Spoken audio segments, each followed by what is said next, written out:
2026-27 நிதியாண்டிற்கான மத்திய பட்ஜெட்டில் தமிழ்நாட்டிற்கென சில அறிவிப்புகள் இடம்பெற்றுள்ளன. எனினும் தமிழ்நாட்டின் நீண்ட கால கோரிக்கைகள் குறித்து எந்த அறிவிப்புகளும் வெளியாகவில்லை என்ற விமர்சனமும் எழுந்துள்ளது. நாடாளுமன்றத்தில் 2026-27 ஆண்டுக்கான நிதிநிலை அறிக்கையை தாக்கல் செய்து பேசிய மத்திய நிதியமைச்சர் நிர்மலா சீதாராமன், அரிய வகை கனிம உற்பத்தி திட்டத்தின் கீழ் ஆண்டுக்கு 6000 மெட்ரிக் டன் அரிய வகை கனிமங்கள் உற்பத்தி செய்யப்படும் என்றும், இதற்காக தாதுவளம் மிக்க ஒடிசா, கேரளா, ஆந்திரா, தமிழ்நாடு ஆகிய மாநிலங்களில் கனிம வழித்தடம் அமைக்கப்படும் என்றும் தெரிவித்தார். இந்த திட்டத்திற்கு ஏற்கனவே 7280 கோடி ரூபாய் ஒதுக்கீடு செய்யப்பட்டுள்ள நிலையில் இந்த பாதை அதன் விரிவாக்கமாக அமையும். A scheme for rare earth permanent magnets. We now propose to support the mineral-rich states of Odisha, Kerala, Andhra Pradesh and Tamil Nadu to establish dedicated rare earth corridors to promote mining, processing, research and manufacturing. தென்னிந்தியாவின் கனவு திட்டமான ஹைதராபாத் சென்னை பெங்களூரு அதிவேக ரயில் பாதை செயல்படுத்தப்படும் என்றும் நிர்மலா சீதாராமன் அறிவித்தார். Pune to Hyderabad, Hyderabad to Bengaluru, Hyderabad to Chennai, Chennai to Bengaluru, Delhi to Varanasi, Varanasi to Siliguri. நெல்லை மாவட்டத்தின் மேற்கு தொடர்ச்சி மலைப்பகுதியில் அமைந்துள்ள பொதிகை மலையில் சுற்றுச்சூழலுக்கு உகந்த மலையேற்ற திட்டம் செயல்படுத்தப்படும் என்றும் அறிவிக்கப்பட்டுள்ளது. மத்திய சுற்றுலா அமைச்சகத்தின் கீழ் சுதேசி தர்ஷன் 2.0 திட்டத்தின் ஒரு பகுதியாக பொதிகை மலை உள்ளிட்ட மேற்கு தொடர்ச்சி மலைப்பகுதிகளின் மேம்பாட்டிற்கு 2500 கோடி ரூபாய் வரை நிதி பகிர்வு செய்யப்பட வாய்ப்பு உள்ளது. பொதிகை மலையில் பிளாஸ்டிக் பயன்பாட்டை கண்காணிக்கும் ஸ்மார்ட் கேட் அமைப்பதற்கும் பரிந்துரை செய்யப்பட்டுள்ளது. தூத்துக்குடி மாவட்டம் ஆதிச்சநல்லூரில் உள்ள தொல்லியல் பொருட்களை மக்கள் நடந்து சென்று பார்க்க ஏற்பாடு செய்யப்படும் என்றும் அறிவிக்கப்பட்டுள்ளது. தேங்காய் உற்பத்தியில் முன்னணியில் உள்ள தமிழ்நாட்டிற்கு பயனளிக்கும் வகையில் தேங்காய் உற்பத்தி மற்றும் மதிப்பு கூட்டப்பட்ட பொருட்களை ஊக்குவிக்க புதிய திட்டம் அறிமுகப்படுத்தப்பட்டுள்ளது. பழவேற்காடு ஏரியில் பறவைகள் சரணாலயம் மற்றும் சுற்றுலாத்துறையை மேம்படுத்த திட்டமிடப்பட்டுள்ளது.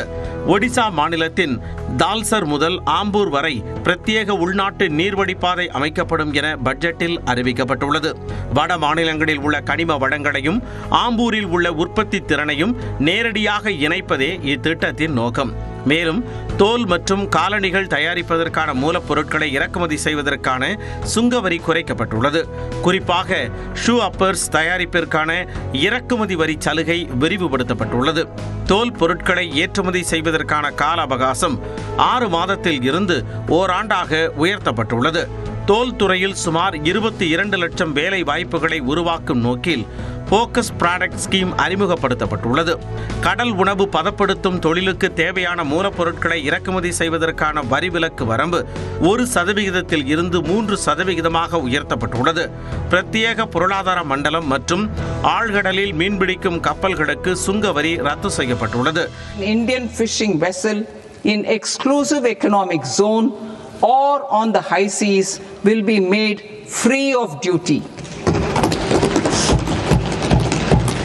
Landing of such fish on foreign port will be treated as export of goods. இந்த திட்டங்கள் தமிழ்நாடு மீனவர்களுக்கு பெரும் பயனை அளிக்கும் என மத்திய அரசு தெரிவித்துள்ளது. ஆனால் விடுவிக்கப்படாமல் நிறுத்தி வைக்கப்பட்டுள்ள மாணவர்களின் படிப்புக்கான 3548 கோடி ரூபாய் கல்வி நிதி, கோவை மதுரை மெட்ரோ ரயில், ஜல்ஜீவன் திட்டத்திற்கான 3112 கோடி ரூபாய் நிதி, புதிய ரயில்வே திட்டங்கள், மத்திய அரசின் வரி வருவாயில் மாநிலங்களுக்கு 50% நிதி பகிர்வு உள்ளிட்ட தமிழ்நாட்டின் கோரிக்கைகள் குறித்த அறிவிப்புகள் இடம்பெறவில்லை.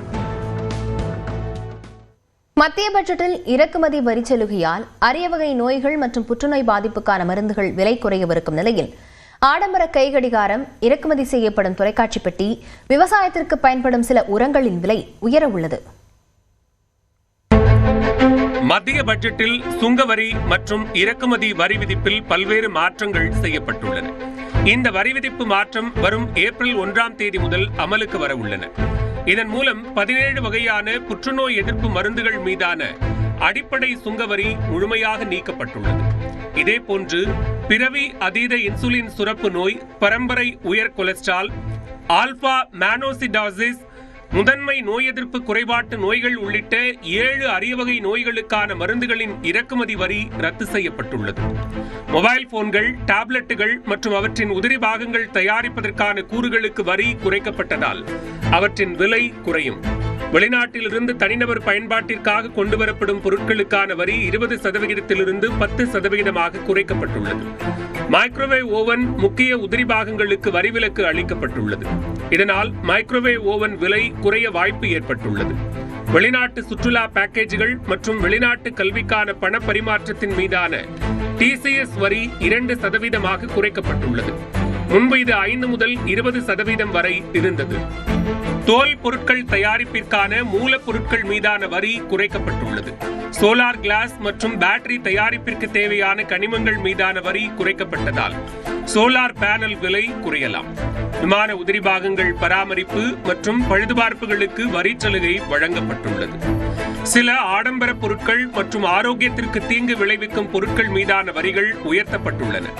புகையிலை பொருட்கள் மீதான வரி உயர்த்தப்பட்டுள்ளது. சிகரெட், பான் மசாலா ஆகியவற்றின் விலை அதிகரிப்பு நேற்றே நடைமுறைப்படுத்தப்பட்டுள்ளது. வெளிநாடுகளிலிருந்து இறக்குமதி செய்யப்படும் மதுபானங்கள் மற்றும் உயர் ரக மது வகைகள் மீதான வரி அதிகரிக்கப்பட்டுள்ளது.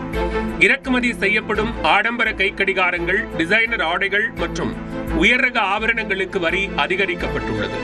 பிரீமியம் ரக இறக்குமதி கார்களின் விலை உயரும் என்று அறிவிக்கப்பட்டுள்ளது. சொகுசு கார்களுக்கு ஏற்கனவே 28% GST விதிக்கப்படுகிறது. இத்துடன் காரின் நீளம் மற்றும் என்ஜின் அளவை பொறுத்து 20 முதல் 22% வரை கூடுதல் வரி விதிக்கப்படும். இதேபோன்று மத்திய பட்ஜெட்டில் அமோனியம் பாஸ்பேட்டுக்கான இறக்குமதி வரி சலுகை நீக்கப்படுவதாக அறிவிக்கப்பட்டுள்ளது. இதனால் வேளாண்மைக்கு பயன்படும் சில உரங்கள் விலை உயரக்கூடும். இது விவசாயிகளுக்கு கடும் பாதிப்பை ஏற்படுத்தும் என்று கூறப்படுகிறது. காபி தயாரிக்கும் இயந்திரங்கள், இறக்குமதி செய்யப்படும் தொலைக்காட்சி பெட்டிகள் ஆகியவற்றின் விலையும் கணிசமாக உயர வாய்ப்புள்ளது.